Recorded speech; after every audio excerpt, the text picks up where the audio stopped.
Welcome to another podcast of the current situation at Manchester United. Hope you guys enjoyed your Easter weekend so far. Again, if some of you guys don't believe in Easter, then enjoy. I hope you guys enjoy your weekend so far. This video is not going to be a lengthy, long-winded video like my usual, but I'm just going to do the match reaction to the game that was against Brighton at home at Old Trafford. No, I was not. There was a few news that caught my eye. Hold on, late because it's been said that Anthony Martial is actually out of the season. No, I don't think his injury was that bad. I don't think his injury was that bad.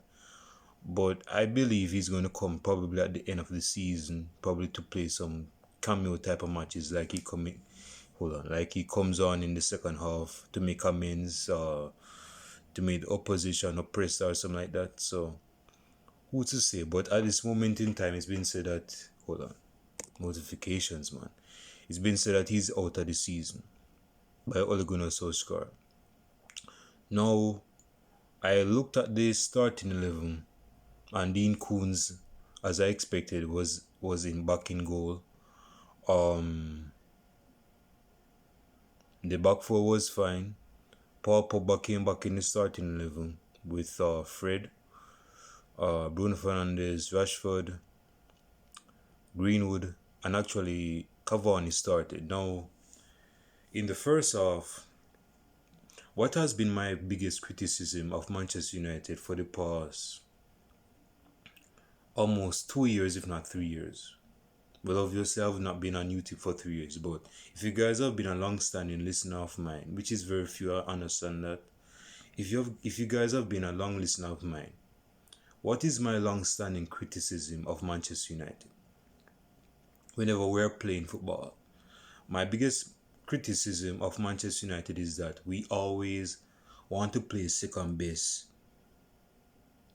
beside try to be the moral type of side that is like second fiddle to the opposition. Like we want to be behind the eighth ball in terms of the match. Like we're not aggressive enough. We're not proactive enough to go out to go and score a goal. How we score goals is when they score the goal first, and then afterwards you say, that made a lit under our butts, and then them go score the goal. So my criticism for Manchester United is that they're not aggressive on the first initiation. They don't initiate the aggression, the pressing, the attacking.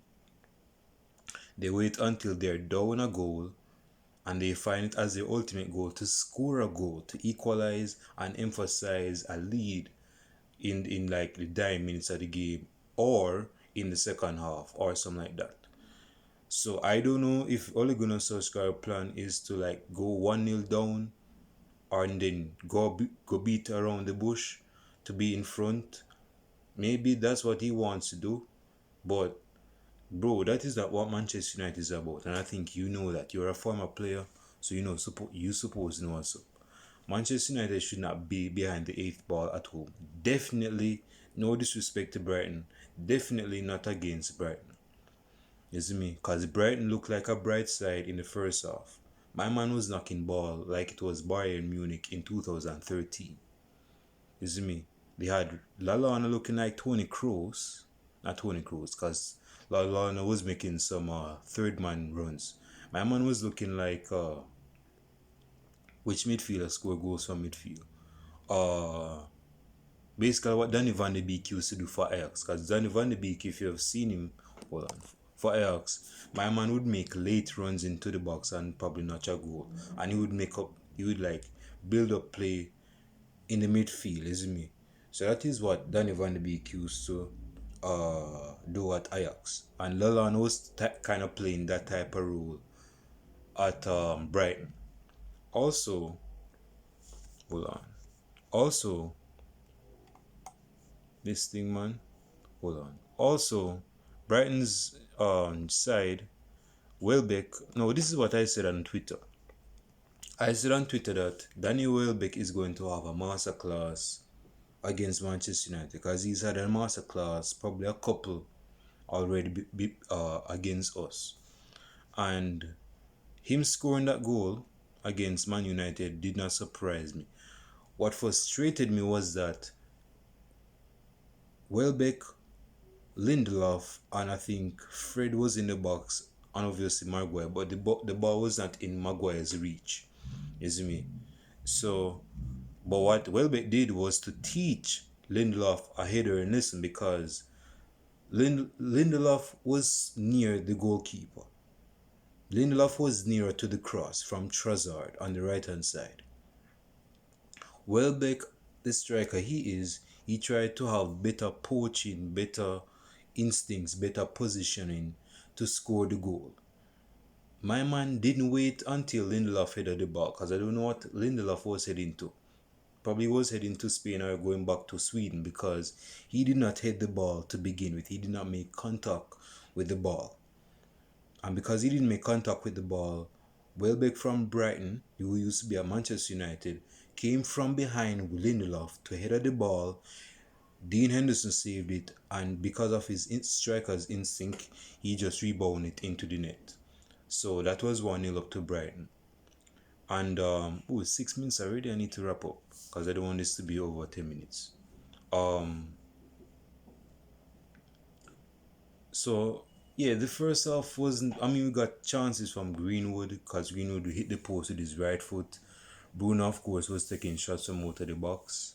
In the first half, it wasn't as expected. It's not what we really wanted. You see me? So we were behind the 8th ball in the first half. Now in the second half, things kind of changed because I don't know who blew up Brighton's head for them to be playing that type of ball game, but you could tell that they're back for, at times, not all the time, because they were playing with a back three, I think. It's kind of fun with Brighton because there were some times in the match they were playing high up the pitch, more likely in the second half, which is contrary to having a lead, particularly when you're a small side against a tough side, even at their home. But there were sometimes they were like pushing up, leaving space behind. And that is a mistake that Brighton made that eventually led to Manchester United's equalizer, because there was a mistake that was made by the Brighton defender, and from Bruno's ball to Rashford on the left hand side, my man made a Thierry Henry finish at the far post, and it was 1-1. But a few things I have to say before I fast forward, because again I don't want this video to be long. Paul Pogba was I wouldn't say he was poor in the first half, but he misplaced a few passes. You know, my man had a Fred spirit in him, is because Fred is a player that usually gives away the ball when he's trying to make passes that is just out of his depths. That's just above his pay grade, is me. But Pogba, of course, you have to make that killer pass, and it takes a risk to make that killer pass, is me, because that killer pass is not guaranteed to find a player. So yeah, Pogba was at fault for Brighton being in front. I'm just going to say that. Now fast forward to the second half, Manchester United gain momentum. They gain some leverage in the second half, and that's because Brighton was trying to go for it. Brighton was trying to go for it. These men supposed to defend their lead. If you're like Bayern Munich, Barcelona, or something like that, and you want to go for another goal, then do what you're doing and go for that goal. But if you're like Burnley, Brighton, bro, that's not going to be a bright thing in the future, because you're going to leak in goals. You could have 7 men at the back of the line. You're going to get broken down at some point. You see me? And in the dying minutes of the game, we got a goal. How would the goal go again? Yes, Bruno Fernandes played the pass to Paul Pogba. Paul Pogba was trying to hit it or even pass it. I don't know if he was intentional trying to hit it or intentional to pass it, but it wasn't the best of passes or the best of shots, and it went to Mason Greenwood, and Mason Greenwood headed it home for 2-1. So of course we grabbed the spoils, we grabbed the 3 points at home, but it wasn't the best 3 points. It wasn't the best performance, but we did the dirty work. It wasn't clean. It wasn't bright because Brighton was giving us problems in the first half, but the first half was not going to last in the second half. Is me so it was a different type of football in both halves. Um, so we have gained more core credibility or core points as a second hold on as a team that's going to finish second in the Premier League. Um my man of the match, who I would say Bruno Fernandes, because he played the assist and he played the killer pass to allow, I would say it's probably a pre-assist to Paul Pogba to assist Greenwood in the end. But my man of the match is probably Luke Shaw again. Luke Shaw has been very decent thus far. And that form was copied and printed when he was on international when he was on international break. And ever since, he's not been on a break of his form. He's been on form. So that's a good thing. We didn't get a clean sheet today. That was unfortunate. But we go again this week against Granada in the EuroLeague quarterfinals. We'll see what's up with that. Manchester United and Spanish teams in the either the Champions League or the EuroLeague always have problems and issues. So this will be an interesting counter. But I think I'll do a preview. I'm not sure. But leave your comments down below on your thoughts on the Manchester United game against Brighton. Who was the man of the match? What can we do better? And I'll show you guys in the preview on either Wednesday. Yeah, I think I'm gonna do it on Wednesday. On Wednesday. So yeah. Leave your comments down below and I'll show you guys on Wednesday for the preview against Granada. Peace.